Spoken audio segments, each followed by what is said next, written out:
Here's what all that looks like in the end for us. I just have one more thing to show you here. Here's what this looks like. This animated graphic I'm about to show you was produced by the BBC. And they are using data here from Johns Hopkins University.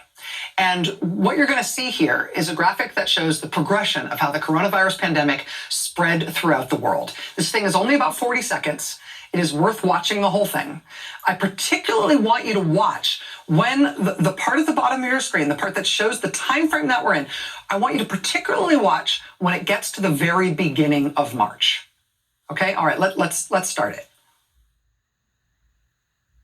So as you can see, by late January, China was dealing with an explosive outbreak.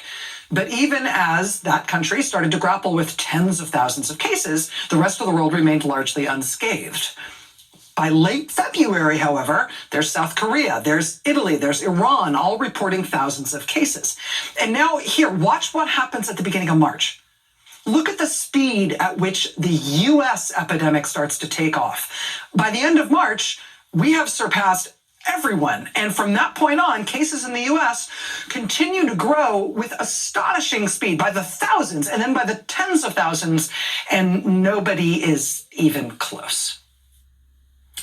That is the proof in the pudding. That is the data that shows a failed national response, the worst failed national response on earth, right? How our response is an international disaster because of the way our unchecked, unmitigated spread of the virus now dominates the pandemic worldwide and dominates the human prevalence of this virus on earth.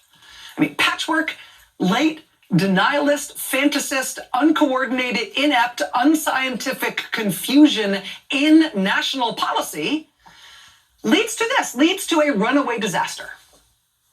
I mean, we do have to build on the few places that have been getting it right in our country and learn from them. And we need to support the places that are being overrun. But at 500,000 cases now in our country and nearly 2,000 American deaths every day now, this has run off with us.